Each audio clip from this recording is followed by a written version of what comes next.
الحمد للہ وکفا وسلام علی عبادہ الذین اصطفى اما بعد اعوذ باللہ من الشیطان الرجیم بسم اللہ الرحمن الرحیم یوم لا ینفع مال ولا بنون الا من اتی اللہ بقلب سلیم سبحان ربک رب العزۃ عما یصفون وسلام علی المرسلین والحمد للہ رب العالمین اللہم صل علی سیدنا محمد وعلی آل سیدنا محمد وبارک وسلم۔ یوم لا ینفع مال ولا بنون، قیامت کے دن نہ مال کام آئے گا نہ بیٹے کام آئیں گے، الا من اتی اللہ بقلب سلیم، جو شخص سنورا ہوا دل لایا وہ دل اسے کام آئے گا۔ انسان کی زندگی میں 3 دن بہت اہم ہوتے ہیں۔ جس دن بچہ دنیا میں پیدا ہوتا ہے اس دن شیطان بچے کو مس کرتا ہے۔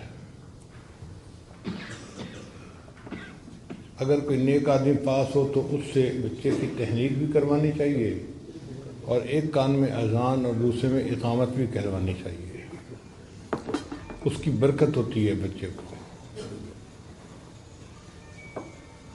اور دوسرا اہم دن وہ جب بندہ اس دنیا سے آخرت کے سفر پہ روانہ ہوتا ہے، موت آتی ہے۔ اللہ کرے کہ اس دن بھی کوئی اللہ کا ولی پاس ہو جو ہمیں کلمے کی تلقین کر دے، یاد دہانی کر دے۔ اور تیسرا اہم دن وہ جب سارے انسان اپنے رب کے سامنے قیامت کے دن کھڑے ہوں گے۔ یہ 3 دن ہماری زندگی کے بڑے اہم دن ہیں۔ اس لیے عیسیٰ علیہ السلام نے فرمایا تھا والسلام علیہ یوم ولدت ویوم اموت ویوم ابعث حیا۔ تو جو آیت مبارکہ پڑھی گئی اس میں تیسرے دن کا تذکرہ ہے کہ قیامت کے دن نہ مال کام آئے گا نہ بیٹے کام آئیں گے۔ یہ کیوں کہا گیا؟ اس لیے کہ اکثر لوگوں کو دھوکہ ہوتا ہے کہ مال سے دنیا کے کام سنور جاتے ہیں۔ بہت سارے کام سنورتے ہیں، ہر کام نہیں سنورتا۔ آپ خود سوچئے کہ مال سے انسان کتاب تو خرید سکتا ہے، علم تو نہیں خرید سکتا۔ مال سے انسان اچھا کھانا تو خرید سکتا ہے، اچھی صحت تو نہیں خرید سکتا۔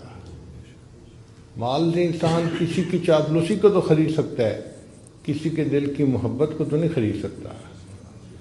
مال سے انسان اینک تو خرید سکتا ہے، بینائی کو تو نہیں خرید سکتا۔ تو دنیا میں بھی مال سے ہر کام نہیں ہوتا، اور آخرت میں تو کوئی کام ہی نہیں ہوگا مال سے۔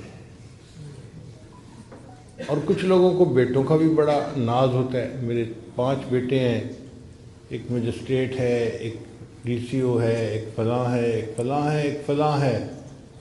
تو مطلب یہ ہوتا ہے کہ مجھے کوئی بھی مسئلہ ہوا تو بیٹے کام آئیں گے۔ تو اللہ تعالیٰ نے فرما دیا کہ قیامت کے دن کوئی بیٹا کام نہیں آئے گا۔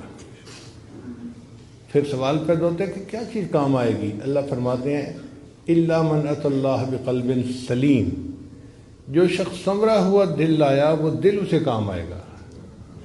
اس آیت مبارکہ سے پتہ چلتا ہے کہ اللہ تعالیٰ دلوں کے بیوپاری ہیں، بندے سے دل مانگتے ہیں۔ اے میرے بندے تو دل کو صاف کر کے میرے پاس آ جا تو میں تجھے قبول فرما لوں گا۔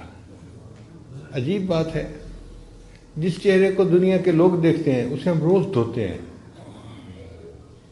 اور جس دل کو اللہ دیکھتے ہیں اس کو صاف کرنے کی فرصت ہی نہیں ہوتی۔ ایک عورت روزانہ 2 گھنٹے اپنے گھر میں لگاتی ہے گھر کو صاف کرنے کے لیے، جھاڑو دیتی ہے، ویکیوم کلینر سے صاف کرتی ہے، ڈسٹنگ یہ وہ، گھر کو چمکا دیتی ہے۔ کوئی پوچھے کہ آپ نے اتنی مشقت کیوں اٹھائی، اتنا ٹائم کیوں لگایا؟ اور یہ اگر گھر گندا ہوگا تو خامن مجھ سے ناراض ہو جائے گا۔ اگر ایک عام گھر کے گندا ہونے سے خامن ناراض ہوتا ہے تو یہ دل تو اللہ رب العزت کا گھر ہے، اگر یہ گندا ہوگا تو اللہ تعالیٰ بھی ناراض ہوں گے۔ چنانچہ حدیث مبارکہ ہے، اللہ تعالیٰ ارشاد فرماتے ہیں کہ لا یسعنی ارضی ولا سمائی، نہ میں زمینوں میں سماتا ہوں نہ میں آسمانوں میں سماتا ہوں، میں مومن بندے کے دل میں سما جاتا ہوں۔ تو مومن کا دل اللہ کا گھر ہے، اللہ کا کوٹھا ہے۔ اس دل کو صاف رکھنا یہ ہماری ذمہ داری ہے۔ طالب علم کے ذہن میں سوال پیدا ہوتا ہے کہ جب یہ دل اللہ کا گھر ہے تو اللہ اسے خود ہی صاف کر لے، ہمیں کیوں حکم دیا صاف کرنے کا؟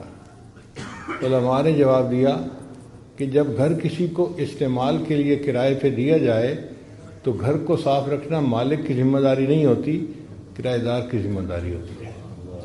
اس لیے دنیا میں اللہ نے ہمیں حکم دیا، میرے بندو تم میرے گھر کو صاف رکھو، اور اگر تم گھر کو گندہ رکھو گے تو پھر میں بھی تم سے ناراض ہو جاؤں گا۔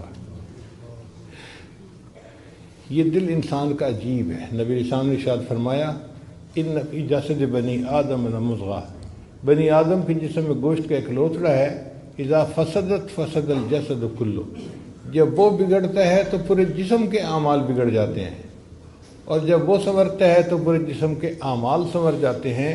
الا وہی القلب، جان لو اس کا نام دل ہے۔ تو دل کے سنورنے سے انسان سنورتا ہے اور دل کے بگڑنے سے انسان بگڑتا ہے۔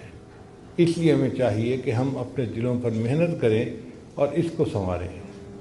آپ بتائیے، اگر آپ دودھ لینے کے لیے جائیں اور برتن کے اندر گندگی لگی ہو تو کیا دودھ دینے والا دودھ دے دے گا؟ وہ کہے گا میاں صاف برتن لاؤ تب میں اس میں دودھ ڈالوں گا۔ جب دودھ ڈالنے والا گندے برتن میں دودھ ڈالنا پسند نہیں کرتا، اللہ تعالیٰ بھی انسان کے گندے دلوں میں اپنے نور کو ڈالنا پسند نہیں فرماتے۔ وہ بھی کہتے ہیں میرے بندو ذرا اس کو چمکاؤ، اس کو ذرا صاف کرو۔ اب اس دل کو صاف کرنا یہ ہماری ذمہ داری ہے۔ یہ دل کیسے صاف ہوتا ہے؟ ذکر سے صاف ہوتا ہے۔ فکر کی گندگی فکر سے دور ہوتی ہے۔ حدیث مبارکہ میں ہے کہ جب بندہ گناہ کرتا ہے تو دل پہ داغ لگ جاتا ہے، نیکی کرتا ہے تو دھل جاتا ہے وہ داغ، اور اگر پھر گناہ کرتا ہے تو اور داغ لگ جاتے ہیں، حتیٰ کہ داغ لگتے لگتے لگتے وہ دل بالکل ہی سیاہ ہو جاتا ہے۔ آج ہم اپنے دلوں کا جائزہ لیں تو ہمیں ایسے ہی نظر آئے گا کہ اتنے گناہ کیے کہ اب یہ دل سیاہ ہو گیا۔ پھر یہ دل سخت ہو جاتا ہے۔ جب ایک طویل مدت غفلت کی گزر جائے نا، اس کا نتیجہ یہ نکلتا ہے کہ دل سیاہ ہو جاتا ہے، دل سخت ہو جاتا ہے۔ زمین کا معاملہ بھی ایسی ہے، اگر کسی زمین پر کاشت نہ کی جائے لمبا عرصہ تو زمین سخت ہو کے بیکار ہو جاتی ہے۔ یہ دل کی زمین بھی ایسی ہے، اس پر محنت نہ کی جائے تو یہ غفلت کی وجہ سے دل سخت ہو جاتا ہے۔ بنی اسرائیل کے بارے میں اللہ فرماتے ہیں فَطَالَ عَلَيْهِمُ الْأَمَدُ فَقَسَتْ قُلُوبُهُمْ، ان پر ایک طویل مدت غفلت کی گزر گئی، ہم نے ان کے دلوں کو سخت کر دیا۔ تو غفلت کا لمبا عرصہ گزر جائے تو دل سخت ہو جاتا ہے، اور پھر اتنا سخت ہوتا ہے کہ پتھر سے بھی آگے نکل جاتا ہے۔ اللہ فرماتے ہیں ثُمَّ قَسَتْ قُلُوبُكُم مِّن بَعْدِ ذَلِكَ فَهِيَ كَالْحِجَارَةِ أَوْ أَشَدُّ قَسْوَةً، یہ پتھر بلکہ پتھروں سے بھی زیادہ سخت ہو گئے۔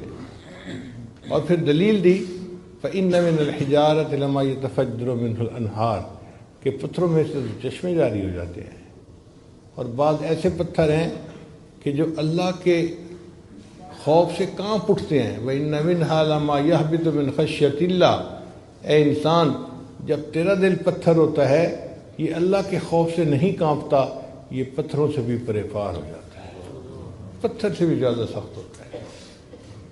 اب ہم سوچیں، ہم اپنے سینوں میں دل لیے پھر رہے ہیں یا اپنے سینوں میں سل لیے پھر رہے ہیں؟ ایک شخص حسن بصری رحمۃ اللہ کے پاس آیا، حضرت پتہ نہیں ہمیں کیا ہو گیا، ہمارے دل سو گئے۔ تو حسن بصری رحمۃ اللہ نے پوچھا بھئی کیا کہہ رہے ہو ہمارے دل سو گئے؟ کہنے لگا حضرت آپ درس قرآن دیتے ہیں، ہمارے دلوں پہ کوئی اثر ہی نہیں ہوتا اس کا۔ تو حضرت نے فرمایا اگر تمہاری یہ حالت ہے نا کہ درس قرآن سے دل پہ اثر نہیں ہوتا تو یہ نہ کہو دل سو گئے، بلکہ تم یوں کہو کہ دل مو گئے، مر گئے۔ اس نے حیران ہو کے پوچھا کہ حضرت کیا دل مر بھی جاتے ہیں؟ تو حضرت نے فرمایا ہاں، اگر کوئی بندہ سویا ہوا اسے جھنجھوڑا جائے وہ جاگ اٹھتا ہے، جو جھنجھوڑنے پہ نہ جاگے وہ سویا ہوا نہیں، وہ مویا ہوا ہوتا ہے۔ درس قرآن سنے بندہ اور پھر دل اثر قبول نہ کرے، یہ دل سویا ہوا نہیں، یہ دل مویا ہوا ہے۔ تو ہم اللہ سے یہ دعا کریں کہ اللہ ہمارے دلوں کو سنوار دے۔ اللہ نے قیامت کے دن دلوں کو دیکھنا ہے۔ ان اللہ لا ينظر الى صورکم ولا الى اموالکم، اللہ تعالیٰ نہیں دیکھتے تمہاری شکلوں صورتوں کو اور نہیں دیکھتے تمہارے مال پیسے کو، وَلَٰكِن يَنظُرُ إِلَىٰ قُلُوبِكُمْ وَأَعْمَالِكُمْ، اللہ تمہارے دلوں کو دیکھتے ہیں، تمہارے اعمال کو دیکھتے ہیں۔ ہم اللہ کا ذکر اتنا کریں کہ ہمارا دل اللہ کی محبت سے بھر جائے، لبریز ہو جائے، ایسی زندگی ہو کہ اللہ دل میں آ جائے، اللہ دل میں سما جائے، بلکہ سچ عرض کروں کہ اللہ دل میں چھا جائے، ایسی زندگی ہو، پھر اللہ تعالیٰ بندے سے خوش ہوتے ہیں۔ ہاں اس بندے نے میرے گھر کو صاف کیا اور اپنے دل کو نور سے بھر لیا۔ علماء نے ایک عجیب بات لکھی ہے، وہ فرماتے ہیں کہ اگر کسی گھر میں یا کمرے میں جاندار کی تصویر ہو تو حدیث مبارکہ میں آتا ہے کہ وہاں رحمت کا فرشتہ نہیں آتا۔ اگر کسی گھر میں کمرے میں جاندار کی تصویر ہے اس میں رحمت کا فرشتہ نہیں آتا تو جس دل میں کسی غیر کی تصویر ہوگی اس دل میں اللہ کی رحمت کیسے آئے گی پھر؟ اور آج دلوں میں تو پتہ نہیں کس کس کی تصویریں پڑی ہوئی ہیں۔ ما هذه التماثيل التي انتم لها عاكفون، یہ دل صنم خانہ بن گیا، بت خانہ بن گیا، سچ عرض کروں ہمارا دل گند خانہ بن گیا۔ تو اس دل کو صاف کیجئے اور محنت کیجئے، یہ ہماری زندگی کا مقصد ہے۔ کھانا کمانا، گھر بار بیوی بچے، یہ ضروریات زندگی ہیں۔ مقصد زندگی انسان کا اپنے دل کو سنوارنا ہے تاکہ سنوار کے قیامت کے دن اللہ کے سامنے پیش ہو اور اللہ اپنے اس بندے سے راضی ہو جائیں کہ ہاں میرے بندے تو اپنے دل میں میری محبت کو بھر کے لایا ہے۔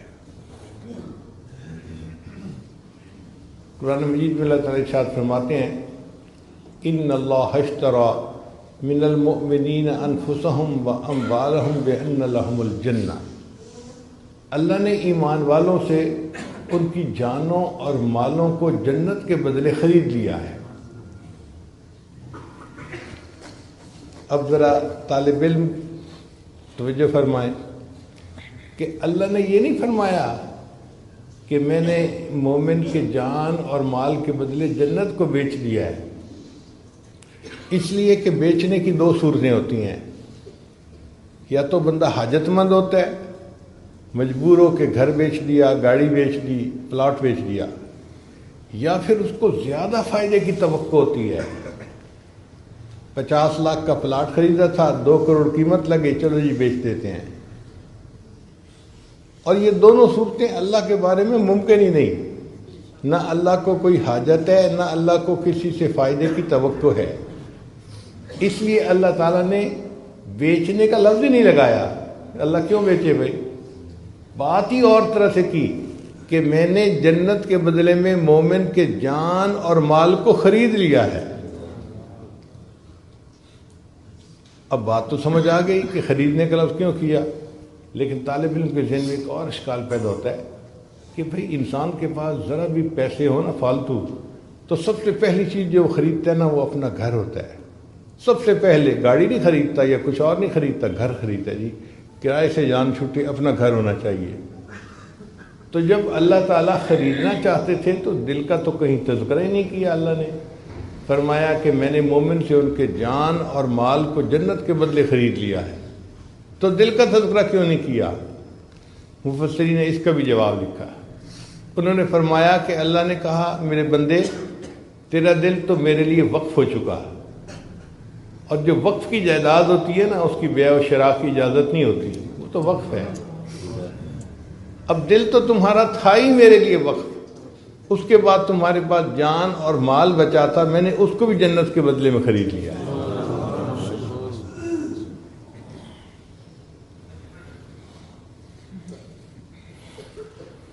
اب یہ دل کیسے سنورے؟ اس دل کے اندر بہت دنیا بسی ہوئی ہے، مال کی محبت، اولاد کی محبت، بیوی کی محبت، پتہ نہیں کسی دوست کی محبت، یہ محبت، کتنی محبتیں ہیں جو اس دل میں بسی ہوئی ہیں، ان کو نکالنا پڑے گا۔ جب یہ محبتیں دل سے نکل جائیں گی نا اور دل بالکل خالی ہو جائے گا تو یہ دل بالکل صاف ہو جائے گا۔ لیکن ان محبتوں کو کیسے نکالیں؟ اس کا طریقہ یہ ہے کہ اللہ کا ذکر کثرت کے ساتھ کرے۔ دل میں جتنی غیر کی محبتیں ہوتی ہیں نا، ماں سوا کی محبتیں ہوتی ہیں، سب نکل جاتی ہیں۔ چنانچہ مفسرین نے ایک عجیب نقطہ لکھا ہے۔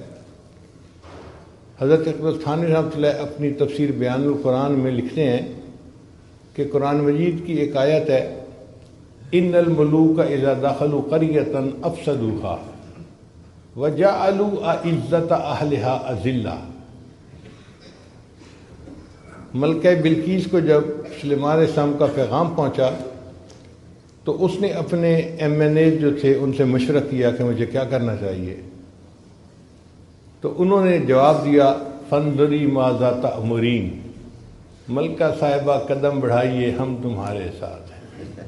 یہ پرانی رسم ہے، مگر وہ سمجھدار عورت تھی۔ اس نے کہا کہ دیکھو، جب بادشاہ کسی بستی میں داخل ہوتے ہیں افسدوہا، وہاں فساد مچا دیتے ہیں، وجعلوا اعزۃ اہلہا اذلہ، اور جو وہاں معزز ہوتے ہیں نا ان کو ذلیل کر کے باہر نکال دیا کرتے ہیں۔ تو میں سلیمان السلام سے لڑائی نہیں کروں گی، میں خود جاؤں گی اور دیکھوں گی کہ وہ کس حال میں ہے۔ تو حضرت تھانوی رحمۃ اللہ فرماتے ہیں یہ تو اس آیت کے ہیں ظاہری معنی، مگر اس میں ایک بہترین تمثیل بھی موجود ہے۔ وہ تمثیل کیا کہ اگر ملوک سے مراد اللہ کا نام لے لیا جائے، مالک الملک کا نام، اور قریہ سے مراد یہ دل کا قریہ، دل کی بستی لے لی جائے، تو پھر اس آیت کا مفہوم یہ بنے گا ان الملوک اذا دخلوا قریۃ، جب اللہ کا نام انسان کے دل کے اندر داخل ہوتا ہے افسدوہا، انقلاب مچا دیتا ہے، وجعلوا اعزۃ اہلہا اذلہ، اور دنیا جو اندر معزز بنی ہوتی ہے اس کو ذلیل کر کے باہر نکال دیا کرتا ہے۔ تو اللہ کا ذکر کثرت سے کرنے سے دل کے اندر سے ما سوا کی محبتیں نکل جاتی ہیں اور انسان کا دل اللہ کی محبت کے لیے خالی ہو جاتا ہے۔ چنانچہ حضرت اقدس تھانوی رحمۃ اللہ کے خلیفہ تھے حضرت خواجہ مجذوب رحمۃ اللہ علیہ، انہوں نے ایک شعر کہا، وہ حضرت تھانوی رحمۃ اللہ کو اتنا پسند آیا کہ فرمایا اگر میں صاحب استطاعت ہوتا تو 1,00,000 روپیہ اس شعر کے کہنے والے کو انعام کے طور پہ دے دیتا۔ یہ وہ زمانہ تھا جب استاد کی تنخواہ 2 روپے اور 3 روپے ہوتی تھی۔ آپ سوچئے جب 2 روپے اور 3 روپے مہینے کی تنخواہ ہو تو 1,00,000 روپے کی کیا قیمت ہوگی۔ تو حضرت نے فرمایا کہ میں ان کو 1,00,000 انعام دے دیتا۔ اور وہ شعر کیا تھا؟ بہت مختصر، انہوں نے کہا ہر تمنا دل سے رخصت ہو گئی، ہر تمنا دل سے رخصت ہو گئی، اب تو آجا اب تو خلوت ہو گئی۔ تو اللہ یہی چاہتے ہیں کہ میرا بندہ خلوت پیدا کر لے اپنے دل میں، پھر میں اس کے دل میں اپنا بسیرا کر لوں گا۔ ہم بیت اللہ کو بیت اللہ کیوں کہتے ہیں؟ کیا اللہ تعالیٰ وہاں رہتے ہیں؟ نہیں، اللہ تعالیٰ کی تجلیات ذاتیہ کا وہاں پر ورود ہوتا ہے، اس لیے اس کو بیت اللہ کہتے ہیں۔ تو جب مومن اپنے دل کو سنوارتا ہے نا تو مومن کے دل پر بھی اللہ تعالیٰ کی تجلیات وارد ہوتی ہیں۔ کتنی بڑی نعمت ہے۔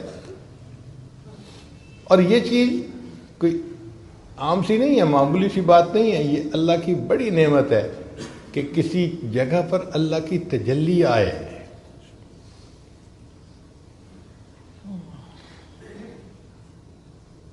حضرت مفتی تقی عثمانی صاحب دامت برکاتہم کے اشعار ہیں، محبت کیا ہے دل کا درد سے معمور ہو جانا، متائے جاں کسی کو سونپ کر مجبور ہو جانا، قدم ہے راہ الفت میں تو منزل کی ہوس کیسی، یہاں پر عین منزل ہے تھکن سے چور ہو جانا، یہاں پر سر سے پہلے دل کا سودا شرط ہے یارو، یہاں پر سر سے پہلے دل کا سودا شرط ہے یارو، کوئی آسان نہیں ہے سرمد و منصور ہو جانا، بسا لینا کسی کو دل میں دل کا ہی کلیجہ ہے، دل کا کلیجہ سے مراد یہ دل کا ہی کارنامہ ہے۔ میں اس کو تھوڑا سا تبدیل کر کے یوں پڑھتا ہوں، بسا لینا کسی کو دل میں دل کا کارنامہ ہے، پہاڑوں کو تو بس آتا ہے جل کر طور ہو جانا۔ کوہتور کے اوپر اللہ کی تجلی پڑی تھی اور کوہتور کا وہ پہاڑ جل کر کوئلے کی مانند ہو گیا تھا۔ الحمدللہ اللہ تعالیٰ نے اس عاجز مسکین کو کوہتور پر جانے کی توفیق عطا فرمائی۔ ہم نے وہاں پر عجیب بات دیکھی، اتنی بڑی بڑی چٹانیں ہیں اور ان کو ایک انگلی پہ آپ یوں اٹھا سکتے ہیں، کوئلے کی طرح ہلکی جل کے ان کی یہ کیفیت ہو گئی تھی۔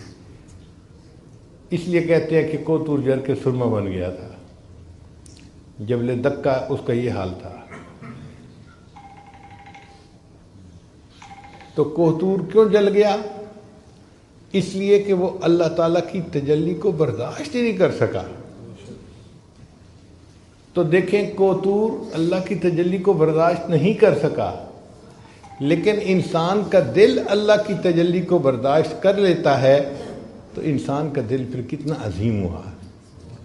کتابوں میں لکھا ہے کہ اللہ تعالیٰ جب کسی بندے سے راضی ہوتے ہیں تو بعض مرتبہ ایک دن میں 70 مرتبہ اس کو محبت کی نظر سے دیکھتے ہیں۔ اللہ تعالیٰ ایک دن میں اپنے بندے کے دل کو 70 مرتبہ محبت کی نظر سے دیکھتے ہیں اور بندہ اس تجلی کو برداشت کر لیتا ہے۔ یہ انسان کو اللہ نے کمال دیا ہے اور کسی چیز میں یہ کمال نہیں ہے۔ اس لیے انسان کا دل جو ہے یہ عظیم ہے۔ فرشتے بھی حیران ہوتے ہیں انسان کی عظمت کو دیکھ کے کہ یہ کیسا عظیم انسان ہے، اللہ کی تجلی کو برداشت کر جاتا ہے، اللہ کی محبت اس کے دل میں ہے، اس کا دل اللہ کی محبت سے بھر چکا ہے۔ اور جب دل اللہ کی محبت سے بھر جاتا ہے نا، پھر اعمال کرنے آسان ہو جاتے ہیں۔ آج تو ہم نمازیں پڑھتے پھرتے ہیں نا، جیسے بیگار ہوتا ہے کہ جی حکم حاکم مرگ مفاجات، اللہ کا حکم ہے لہذا نماز پڑھنی ہے، ٹکرے مارتے پھرتے ہیں۔ جب دل میں اللہ کی محبت ہوتی ہے پھر بندہ اس کو بیگار نہیں سمجھتا، بلکہ اس کو سبب لقائے یار سمجھتا ہے کہ میرے یار سے میری ملاقات ہو جاتی ہے۔ فجر پڑھتا ہے ظہر کا انتظار، ظہر پڑھتا ہے عصر کا انتظار، عصر پڑھتا ہے مغرب کا انتظار، اس کا دل انتظار کر رہا ہوتا ہے۔ اس لیے نبی علیہ الصلوۃ والسلام فرمایا کرتے تھے، ارحنی یا بلال، بلال اذان دے میری آنکھوں کو ٹھنڈک پہنچا دے۔ تو نماز پڑھ کے مزہ آتا ہے، بندے کو لطف آتا ہے۔ ہم نمازیں پڑھتے ہیں ثواب کی خاطر، بھائی وقت ہو گیا اشراق کا، پڑھ لو، ایک حج ایک عمرے کا ثواب ملے گا، اور ہم لپک کے 2 رکعت پڑھ لیتے ہیں کہ جی ہمیں بھی ثواب ملے گا۔ لیکن جو اللہ کے عاشق ہوتے ہیں وہ ثواب کو نہیں دیکھتے، ان کو تو سواد مل رہا ہوتا ہے، وہ اس کی وجہ سے پڑھتے ہیں۔ حضرت مجدور رحمت نے فرمایا، بندگی سے ہمیں تو مطلب ہے، بندگی سے ہمیں تو مطلب ہے، ہم ثواب و عذاب کیا جانیں۔ بندگی سے ہمیں تو مطلب ہے، ہم ثواب و عذاب کیا جانیں، کس میں کتنا ثواب ملتا ہے، عشق والے حساب کیا جانے۔ جن کو اللہ سے محبت ہوتی ہے وہ ان ثوابوں کے پیچھے نہیں پڑتے، وہ تو اللہ کی محبت میں عبادت کر رہے ہوتے ہیں۔ ان کو جنت کی بھی پرواہ نہیں ہوتی، دوزخ کی بھی پرواہ نہیں ہوتی۔ مشہور واقعہ ہے کہ رابعہ بصریہ چلی تھی ایک ہاتھ میں پانی کا لوٹا لے کے اور ایک ہاتھ میں آگ لے کے۔ کسی نے پوچھا رابعہ کہاں جا رہی ہو؟ کہنے لگی کہ میں نے محسوس کیا ہے کہ لوگ اللہ کی عبادت کرتے ہیں یا تو جنت کی طلب میں یا جہنم کے ڈر کی وجہ سے، تو میں چاہتی ہوں کہ آگ سے جنت کو جلا دوں اور پانی سے جہنم کی آگ کو بجھا دوں، تاکہ ان کی وجہ سے عبادت کرنے کی بجائے لوگ اللہ کو راضی کرنے کے لیے اللہ کی عبادت کر لیں۔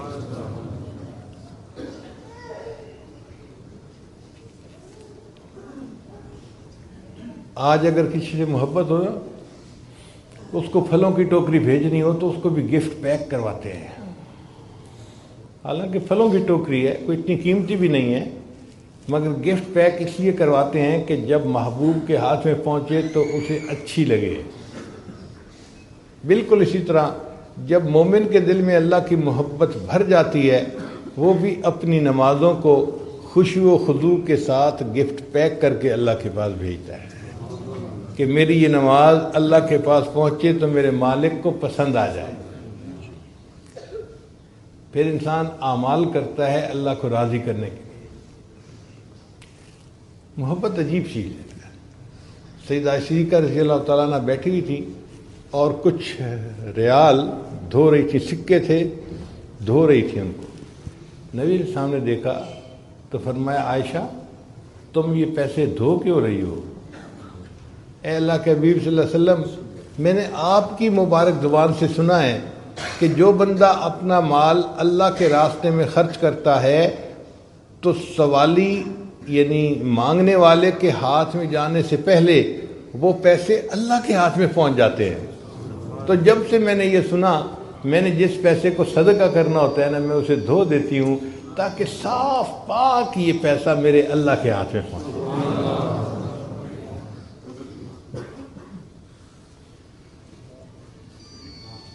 اللہ کی محبت میں زندگی گزارنا اس کا رنگ ہی الگ ہے، اس کا لطف ہی الگ ہے۔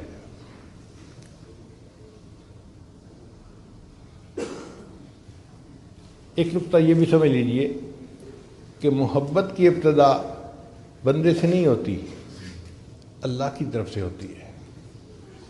جب بھی کوئی بندہ اللہ سے محبت کرتا ہے نا، اس کا مطلب یہ کہ اللہ نے اس سے محبت کی، اب یہ اللہ سے محبت کر رہا ہے۔ یحبہم ویحبونہ، اللہ قرآن میں فرماتے ہیں کہ اللہ ان سے محبت کرے گا، وہ اللہ سے محبت کریں گے۔ تو اللہ کی طرف سے محبت پہلے ہوتی ہے اور بندے کی طرف سے بعد میں ہوتی ہے۔ تو اگر ہم اللہ سے محبت کر رہے ہیں تو ابتدا کدھر سے ہوئی؟ اگر اللہ نہ چاہتے تو ہم پتہ نہیں کہاں بھٹک رہے ہوتے۔ اگر یہ نعمت ملی ہے تو عنایت کی نظر کس کی ہوئی؟ اللہ کی ہوئی۔ کسی شاعر نے عجیب اشعار کہے ہیں، بے خود کیے دیتے ہیں انداز حجاب آنا، آ دل میں تجھے رکھ لوں اے جلوے جانانا۔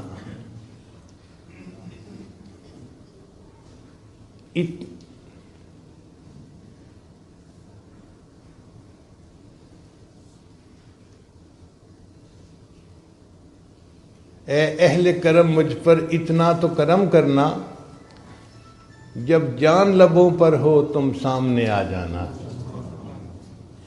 پھر اگلا شعر بڑا عجیب ہے، کیوں آنکھ ملائی تھی، کیوں آگ لگائی تھی۔ جب کسی سالک کے اوپر قبض کی کیفیت طاری ہو نا اور کچھ کیفیات نہ محسوس ہو رہی ہوں، اس وقت اس شعر کو پڑھے بندہ تنہائی میں بیٹھ کے تو عجیب مزہ آتا ہے۔ کیوں آنکھ ملائی تھی، کیوں آگ لگائی تھی، اب رخ کو چھپا بیٹھے کر کے مجھے دیوانہ۔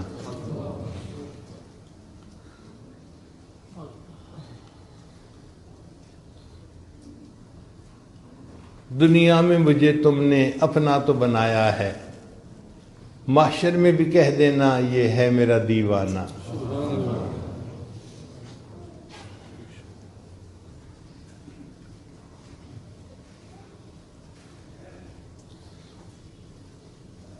کیا لطف محشر میں شکوے کیے جاؤں، کیا لطف محشر میں شکوے کیے جاؤں، وہ ہنس کے کہے جائیں دیوانہ ہے دیوانہ۔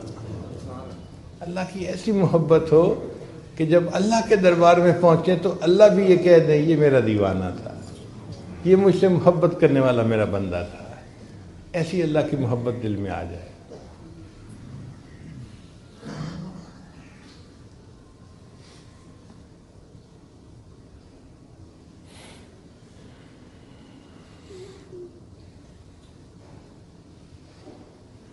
جن کو اللہ سے محبت ہوتی ہے نا، وہ پھر اللہ کے لیے سب کچھ قربان کرنے کے لیے تیار ہوتے ہیں، سب کچھ قربان کرتے ہیں۔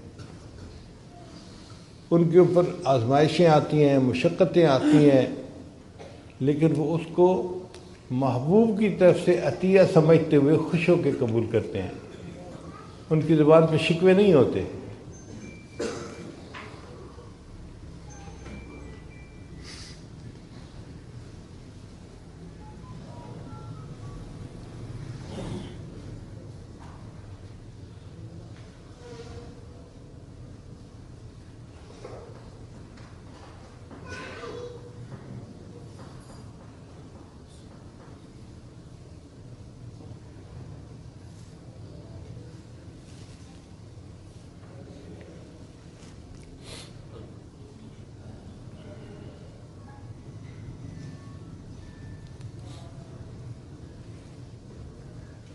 ہم جو اللہ تعالیٰ کے سامنے شکوے کرتے پھر رہے ہوتے ہیں نا، اس میں محبت کی کمی ہوتی ہے۔ ہم حقیقت کو سمجھتے نہیں، چھوٹی چھوٹی باتوں پہ شکوے کرتے ہیں، بچہ بیمار ہو گیا، یہ ہو گیا، فلاں ہو گیا، نوکری نہیں ملی۔ بھئی یہ روزمرہ کے معاملات ہیں۔ جس رب نے کائنات کو بنایا ہے اس رب کو کائنات کا نظام چلانے دو نا۔ کیوں یہ چاہتے ہو کہ ہماری مرضی سے سب کچھ ہو جائے؟ ہم کیا حقیقت رکھتے ہیں؟ ہماری کیا اوقات ہے؟ ٹھیک ہے، ہم نے دعا مانگی تھی، اس شہنشاہ کی مرضی چاہے تو قبول کرے چاہے تو قبول نہ کرے۔ ہم بندے ہیں تو بندے بن کے رہے نا۔ ہم پتہ نہیں اپنے آپ کو کیا سمجھنے لگ جاتے ہیں۔ عجیب بات ہے کہ دعا بھی مانگتے ہیں تو عجیب طریقے سے، اللہ میری بیٹی کو رشتہ مل جائے، میرے بیٹے کو نوکری مل جائے۔ جیسے صبح صبح فور مین آتا ہے نا اور ورکرز کو کام ذمہ لگاتا ہے، اکرم تم یہ کر لینا، اسلم تم یہ کر لینا، اور فلاں تم یہ کر لینا، فلاں تم یہ کر لینا۔ ہم بھی اللہ تعالیٰ کے ذمہ کام لگا رہے ہوتے ہیں۔ اس کو دعا کہتے ہیں؟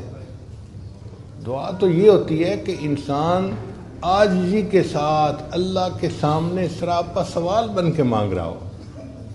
جس فقیر نے 1 روپیہ مانگنا ہوتا ہے وہ کتنا لجاجت سے مانگتا ہے، ہاتھ بھی کانپ رہے ہوتے ہیں، کپڑے بھی پھٹے ہوئے پہنے ہوتے ہیں، شکل بھی مسکین بنائی ہوتی ہے، اور الفاظ کا چناؤ بھی ایسا ہوتا ہے کہ دل پہ اثر ہوتا ہے، اور وہ 1 روپیہ مانگ رہا ہے۔ ہم نے تو اللہ سے اللہ کو مانگنا ہے، تو ہمیں اللہ کے سامنے کتنی آہذاری کرنے کی ضرورت ہے۔ مگر یہ چیز محبت سکھاتی ہے، محبت نہ ہو تو سمجھ نہیں آتی۔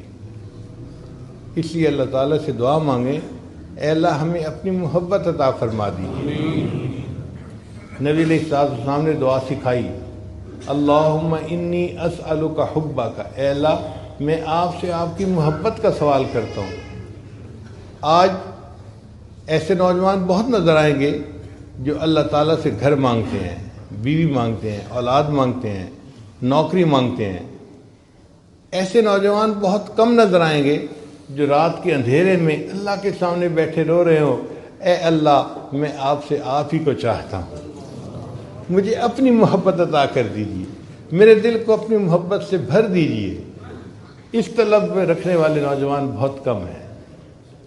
اس لیے ہمیں چاہیے کہ ہم اللہ کے طالب بنیں اور اللہ سے اللہ کی محبت مانگیں۔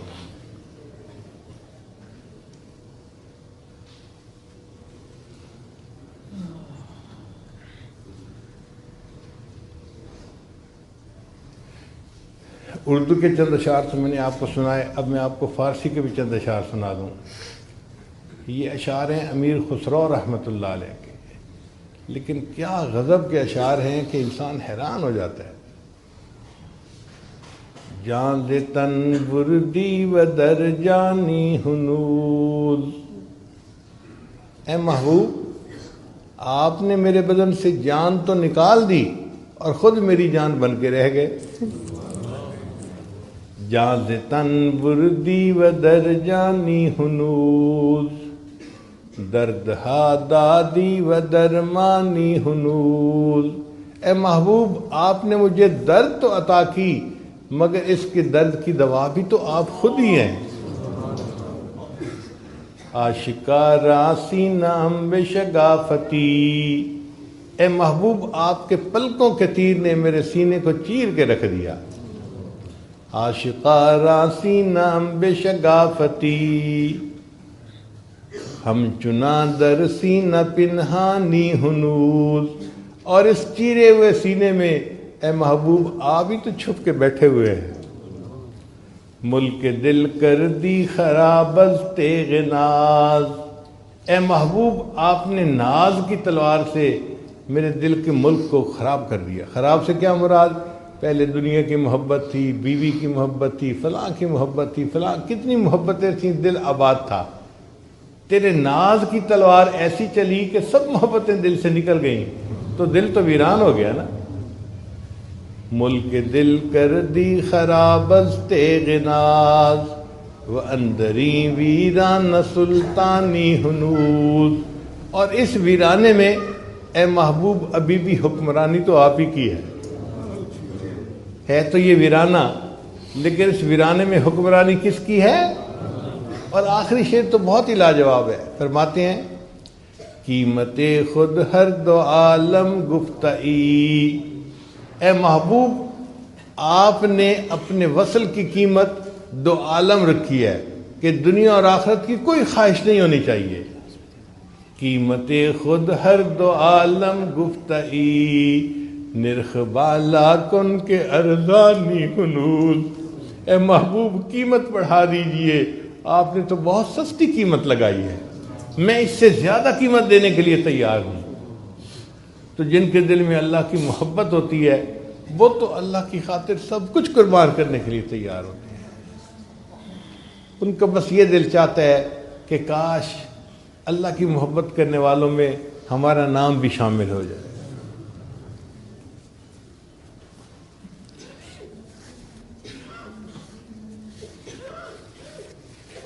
جو اللہ سے محبت کرتے ہیں نا پھر اللہ بھی ان سے محبت کرتے ہیں.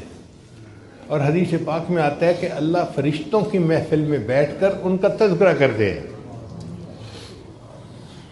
فرشتوں کی محفل میں تذکرہ کرتے ہیں، میرا یہ بندہ دیکھو نوجوان بھی پاس ہے، اگر چاہتا تو اس کے ساتھ وقت گزار سکتا تھا، لیکن یہ وضو کر کے مصلے پہ کھڑا ہوا تہجد پڑھ رہا ہے.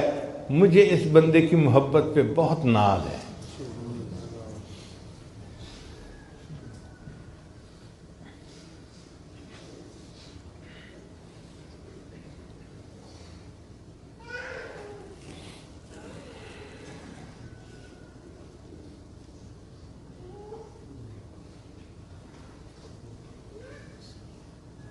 تیرے عشق نے مجھے غم دیا، تیرے عشق نے مجھے غم دیا، میرے غم کی عمر دراز ہو. یہ نہیں کہا کہ غم ختم ہو جائے. تیرے عشق نے غم دیا، اللہ میرے غم کی عمر دراز ہو جائے. تیرے عشق نے مجھے غم دیا، میرے غم کی عمر دراز ہو. وہ مقام آئے میرے خدا، میرے عشق پہ تجھے ناز ہو. ایسی کیفیت آ جائے اللہ کہ میرے عشق پہ آپ کو ناز ہو کہ میرا یہ بندہ مجھ سے کتنی محبت کرتا ہے، اور آپ فرشتوں کی محفل میں تذکرے کریں.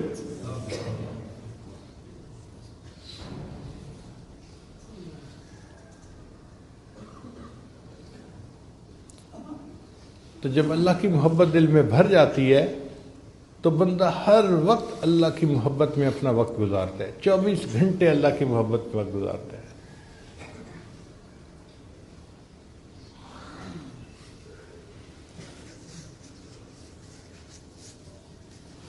ایک بزرگ تھے حضرت شبلی رحمۃ اللہ علیہ، یہ تذکرۃ الاولیاء میں واقعہ لکھا ہوا ہے. ان کے سامنے کوئی اللہ کا نام لیتا تھا نا تو ان کی عجیب کرامت تھی، جیب میں ہاتھ ڈالتے تھے اور گڑ کی ڈلی نکلتی تھی، اس بندے کو گڑ کھانے کے لیے دے دیتے تھے. پھر دوسرے کی زبان سے اللہ کا لفظ نکلتا تو وہ اس کو گڑ کی ڈلی دیتے، ہر کسی کو گڑ کی ڈلی دیتے تھے. لوگ ان کے سامنے آ کے جان بوجھ کے اللہ کا نام لیتے تھے اور ان کو میٹھا کھانے کو مل جاتا تھا. تو کسی نے پوچھا شبلی آپ یہ کیا کرتے ہیں کہ جو اللہ کا نام لیتا ہے اس کو کھانے کے لیے گڑ کی ڈلی دیتے ہیں؟ تو شبلی رحمۃ اللہ نے جواب دیا جس منہ سے میرے محبوب کا نام نکلے میں اس منہ کو شرینی سے نہ بھر دوں تو اور کیا کروں. کیا محبت ہوگی اللہ کے ساتھ کہ جس منہ سے میرے محبوب کا نام نکلے میں اس منہ کو شرینی سے نہ بھر دوں تو اور کیا کروں. ہمیں بھی ایسی اللہ کی محبت ہو جائے نہ نصیب کہ اس محبت کی حرارت ہمارا دل محسوس کر رہا ہو. چنانچہ نبی علیہ السلام نے فرمایا، حدیث مبارکہ ہے، احب اللہ بکل قلوبکم، لوگوں اپنے پورے دل کے ساتھ اللہ سے محبت کرو. ہم اللہ سے محبت کرتے ہیں مگر ادھورے دل کے ساتھ، باقی آدھا کسی اور کے پاس ہوتا ہے. اللہ تعالیٰ فرماتے ہیں نہیں مجھے یہ شراکت پسند نہیں ہے، سب کو نکالو اس دل میں سے اور اس دل کو فقط میرے لیے خالی کر دو، تب میں تم سے راضی ہو جاؤں گا.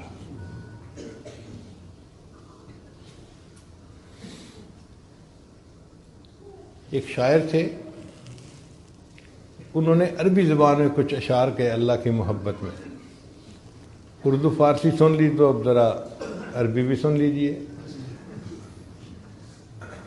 واللہ ما طلعت شمس ولا غربت الا وانت فی قلبی ووسواسی.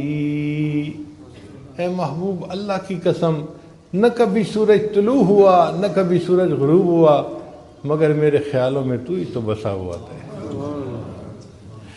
واللہ ما طلعت شمس ولا غربت الا وانت فی قلبی ووسواسی ولا جلست الى قوم احدثهم الا وانت حدیثی بین جلاسی. اور محبوب کبھی میں دوستوں کی محفل میں نہیں بیٹھا مگر ان دوستوں کی محفل میں تیری ہی تو باتیں بیٹھ کے کر رہا ہوتا ہوں. ولا ہممت بشرب الماء من عطش الا رأيت خیالا منك في الكأس. اور محبوب سخت پیاس کی حالت میں کبھی میں نے پانی کا پیالہ نہیں پیا مگر اس پانی کے پیالے کے اندر میں آپ کی تصویر ہی تو دیکھ رہا ہوتا ہوں. کیفیت ہی ہو جاتی ہے بندے کی.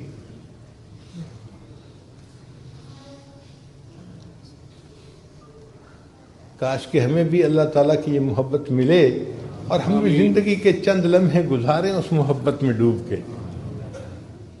چند لمحے اگر وہ زندگی میں مل گئے نا تو ہمارا بیڑا پار ہو جائے گا.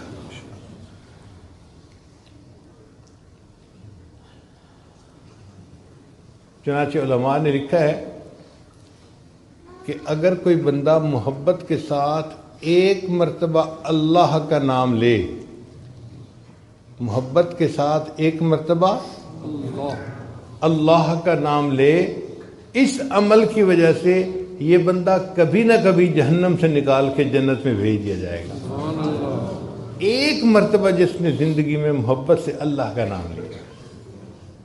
اب ذرا آپ بھی محبت سے اللہ کا نام کہہ کے دیکھیے، اللہ اللہ اللہ. شاعر نے کہا تہلکا سا مچا دیتی ہے عرش آسمانی میں، تہلکا سا مچا دیتی ہے عرش آسمانی میں، جوانی جب محبت سے خدا کا نام لیتی ہے. جوان آدمی جب محبت سے اللہ کا نام لیتا ہے نا اللہ کا عرش بھی کانپ جاتا ہے۔ اللہ اس نوجوان سے بہت خوش ہوتے ہیں جو اللہ کی محبت میں ڈوب کے اللہ کا نام لے رہا ہو۔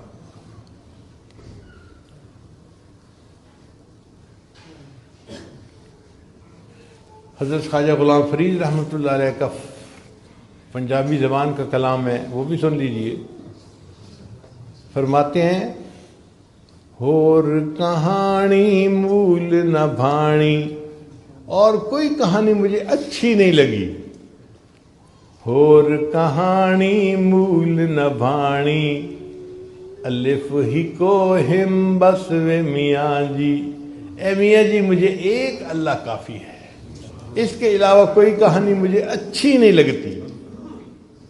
اور کہانی مول نہ بھاڑی، الف ہی کو ہم بس وے میاں جی۔ بیتے دی میں کلوڑ نہ کائی، الف سے اللہ، بس مجھے الف کی ضرورت ہے، اس کے علاوہ جس کو ہم ما سوا کہتے ہیں نا، اس کو وہ بیٹے کہہ رہے ہیں کہ مجھے بیٹے کی کوئی ضرورت نہیں ہے۔ اور کہانی مول نہ بھاڑی، الف ہی کو ہم بس وے میاں جی۔ بیٹے دی میں کلوڑ نہ کائی، الف لے دل کھس وے میاں جی۔ اے میاں جی الف اللہ نے تو مجھ سے میرا دل ہی چھین لیا ہے۔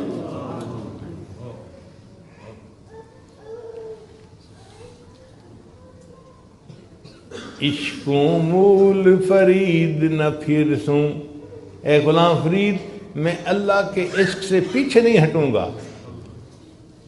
کوئی مجھے کہہ دے کہ تم چھوڑ دو اس کو تو میں نہیں چھوڑوں گا۔ عشقوں مول فرید نہ پھر سوں، روز نویں ہم چس وے میاں جی۔ اے میاں جی مجھے روز ایک نئی چس ملتی ہے اس اللہ کے ذکر میں کیوں اللہ کے ذکر سے پیچھے ہٹوں گا؟ تو ہمیں بھی اللہ تعالیٰ اپنی ایسی محبت عطا فرمائے۔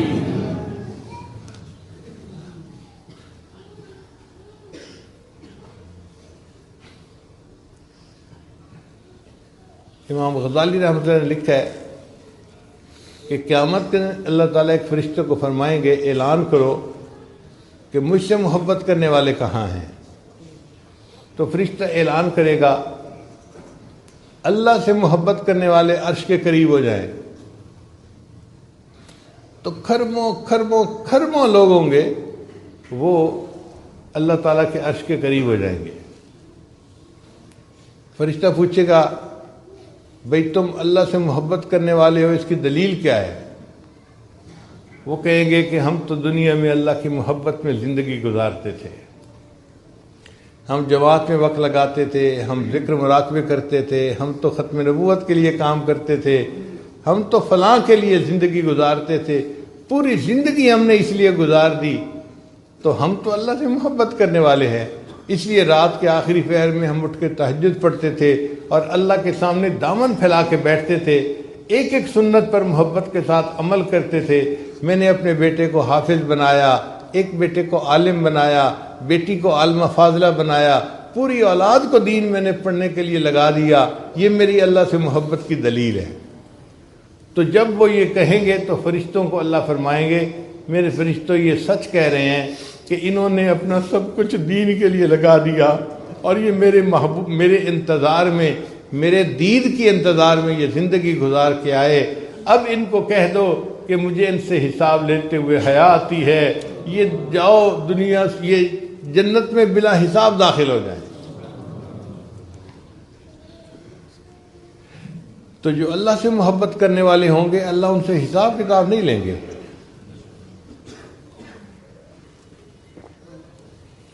بلے شاہ رحمۃ اللہ کا ایک شعر سنیے، عجیب کلام کیا ہے انہوں نے، فرماتے ہیں کورے کاغذ کتاب نہ ہوں دے، اگر میں خالی کاغذوں کو جلد باندھ کے کتاب بنا دوں تو اس کو کتاب تو نہیں کہیں گے، اس پر تو ایک لفظ بھی نہیں لکھا ہوا، تو کورے کاغذ کتاب نہ ہوں دے تے سارے پھول گلاب نہ ہوں دے۔ سارے پھول گلاب کے نہیں ہوتے، کوئی کوئی پھول گلاب کا ہوتا ہے۔ کورے کاغذ کتاب نہ ہوں دے تے سارے پھول گلاب نہ ہوں دے، تے جے کر یاری لائیے بلیا تے یارہ نال حساب نہ ہوندے، اور اگر یاری لگائے تو بلے شاہ یاروں سے پھر حساب نہیں کیا جاتا۔ جو اللہ سے دنیا میں یاری لگائے گا پھر اللہ قیامت کے دن اس سے حساب کتاب نہیں کریں گے، فرمائیں گے میرے بندے بلا حساب جنت چلے جاؤ۔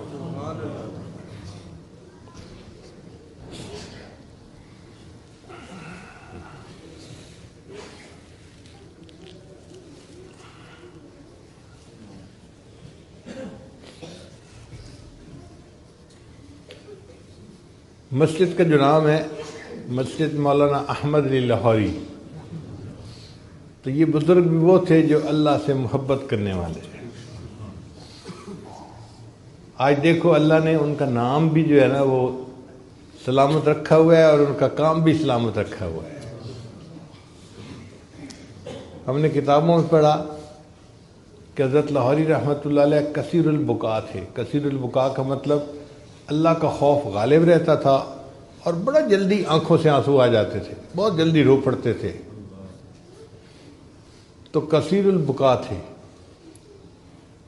تو کتابوں میں پڑھا کہ خواب میں کسی کو نظر آئے اور اس کو بتایا کہ جب میری اللہ کے سامنے پیشی ہوئی تو اللہ نے مجھے فرمایا احمد علی تم اتنا کیوں روتے تھے؟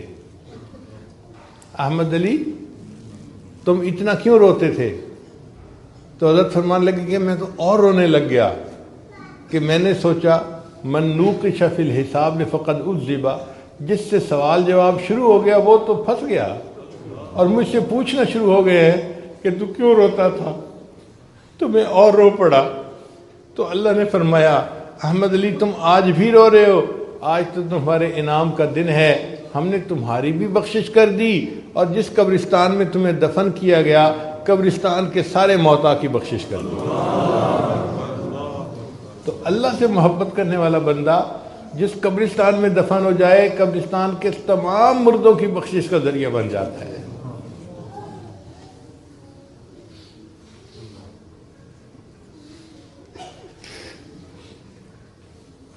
وآخر دعوانا ان الحمد للہ رب العالمین۔